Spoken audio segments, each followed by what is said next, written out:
Friends, இன்னைக்கு நாம ஒரு ஆக்டர் பத்தி தான் பார்க்க போறோம். கேமராமேன் கூட இவர் நடிக்கிறத பார்த்துட்டு வாவ் அப்படின்னு சொல்லிட்டு மெய் மறந்து பார்த்துருக்காங்களாம்.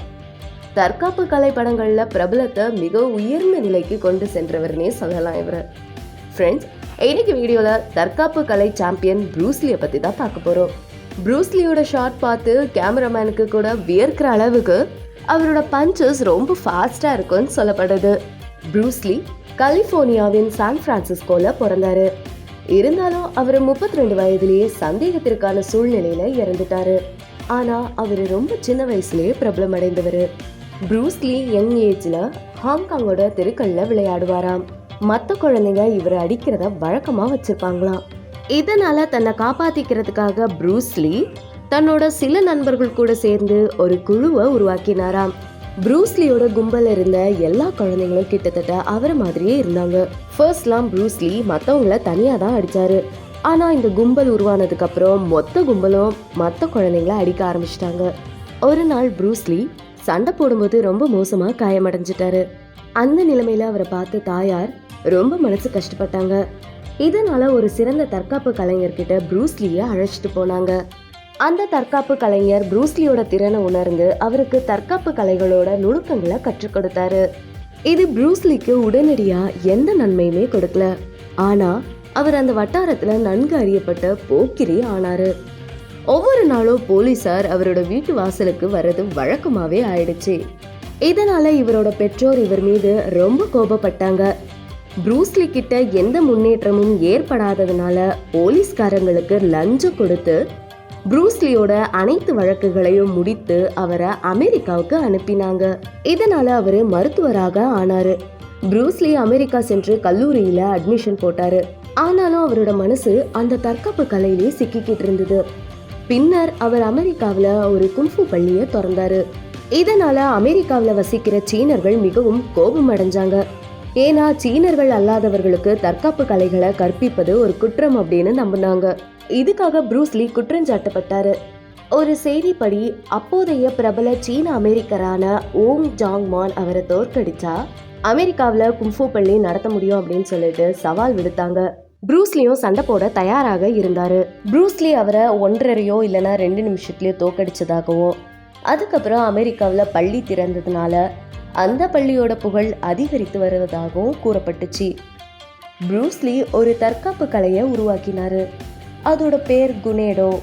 இப்போ வரைக்கும் கூட தற்காப்பு கலை அறிஞ்சவங்க ப்ரூஸ்லியை தான் தற்காப்பு கலைகளின் ராஜா அப்படின்னு கருதுறாங்க. ஃப்ரெண்ட்ஸ், ப்ரூஸ்லி தன்னோட புலன்கள் முழுவதுமாக கட்டுப்படுத்தக்கூடிய ஆற்றல் பெற்றவர் அப்படின்னு கூறப்படுது. அவரால் உடல்ல ரத்தத்தின் இயக்கத்தை கூட கட்டுப்படுத்த முடியுமாம். ப்ரூஸ்லி கிட்ட இது போன்ற நுட்பங்கள் இருந்தன. அவர் இறந்து போறதுக்கு சில காலம் முன்னாடி வரைக்கும் நிறைய நுட்பங்களை கேமரா முன்னாடி முயற்சித்தாராம்.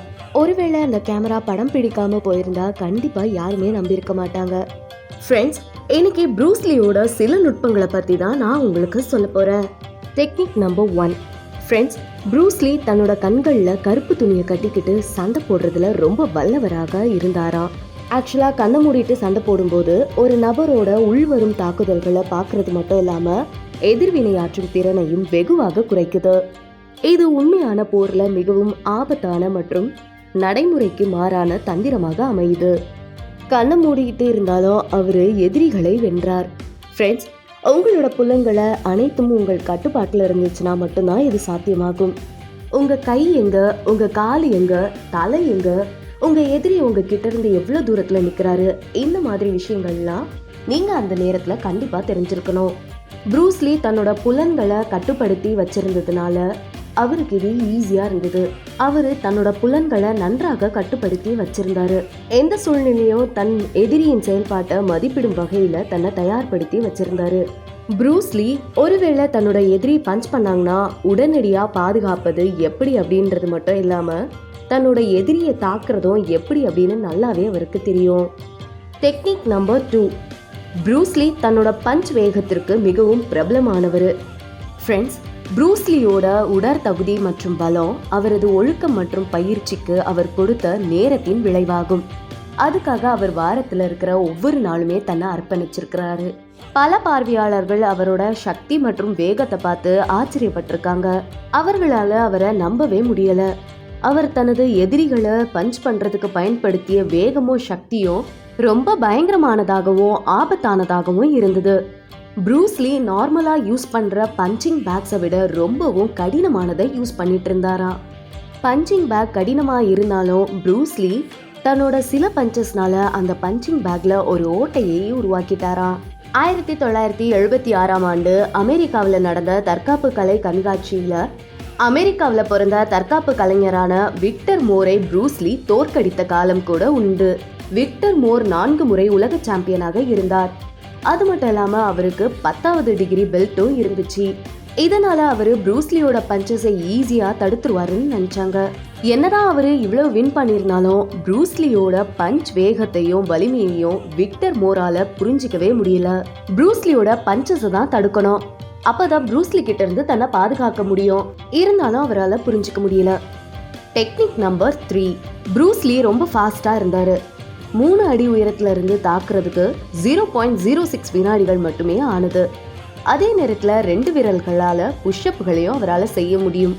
ஃப்ரெண்ட்ஸ், ப்ரூஸ்லி செஞ்சதை போல இன்னைக்கு வரைக்கும் யாராலையும் 2 விரல் புஷ்அப் செய்ய முடியல. ஏதோ 2 ஃபிங்கர் புஷ்அப்ஸை அவர் தான் கண்டுபிடிச்ச மாதிரி செஞ்சிட்டு இருந்தாரு. ஃப்ரெண்ட்ஸ், இன்னைக்கு காலகட்டத்தில் 2 ஃபிங்கர் புஷ்அப் செய்யறது யாராலுமே முடியாதது. ஆனா ப்ரூஸ்லி ரொம்ப ஈஸியா செஞ்சிட்டு இருந்தாரு. அவருக்கு சர்ஜரி ஒன்று நடந்துச்சு. ப்ரூஸ்லி இருக்கிறார்ல, அவரு ஸ்டீல் கோகோ கோலா கேன்கள்ல கூட துளைகளை உருவாக்குவாராம். இப்ப இருக்கிற அலுமினிய கேன்களை விட அந்த காலத்துல இருந்த ஸ்டீல் கேன் ரொம்பவும் ஸ்ட்ராங்கா இருந்தது. Technique number 4. ஃப்ரெண்ட்ஸ், இந்த டெக்னிக்கோட நேம 1 இன்ச் பஞ்சுன்னு சொல்லுவாங்க. இந்த டெக்னிக்கோட பேரை நீங்க எல்லாருமே ஏற்கனவே கேள்விப்பட்டிருப்பீங்க. இன்னைக்கும் தற்காப்பு கலைகள்ல ரசிகர்களா இருக்கிற மக்கள் இந்த நுட்பத்தை பயன்படுத்த விரும்புவாங்க. இந்த டெக்னிக்ல சுமார் 1 இன்ச் தூரத்துல இருந்து பஞ்ச் பண்ணுவாங்க. இந்த டெக்னிக்கும் ப்ரூஸ்லியால ரொம்பவும் பிரபலமானது. ஒரு தற்காப்பு கலை கண்காட்சியின் போது கூட ப்ரூஸ்லி தன்னோட எதிரிய 1 இன்ச் தூரத்துல இருந்து பஞ்ச் பண்ணதை பார்க்க முடிஞ்சது. ப்ரூஸ்லி தன்னோட கைகளை கூட பின்வாங்காம எதிரிய ஒரே 1 இன்ச் தூரத்துல இருந்து பஞ்ச் பண்ணதையும் அவரோட பஞ்ச் ரொம்பவும் ஆபத்தானதாக இருந்ததையும் பார்த்தீங்கன்னா கண்டிப்பா நீங்க ஆச்சரியப்படுவீங்க. ஃப்ரெண்ட்ஸ், இது மாதிரி அவரை பத்தின நிறைய விஷயங்கள் சொல்லிக்கிட்டே போலாம். ஃப்ரெண்ட்ஸ், இன்னைக்கு காலகட்டத்தில் ப்ரூஸ்லியை போல திறமைசாலிகள் யாருமே இருக்க மாட்டாங்க. ப்ரூஸ்லி நீண்ட நேரமா பயிற்சி செய்யறவராம். அவரு தனது பயிற்சியில சாதாரண உபகரணங்களை பயன்படுத்துறது கிடையாது. ஃப்ரெண்ட்ஸ், ப்ரூஸ்லி 32 வயசுல தனது சொந்த அடையாளத்தை உருவாக்கினாரு. இன்னையோட ஸ்பெஷல் வீடியோ அவ்வளவுதான். வீடியோவை லைக் பண்ணிட்டு ஷேரும் பண்ணிடுங்க. மறக்காம எங்க சேனலை சப்ஸ்கிரைபும் பண்ணிடுங்க. அடுத்த புதிய சுவாரஸ்யமான வீடியோல உங்களை வந்து பார்க்குறேன். டாடா.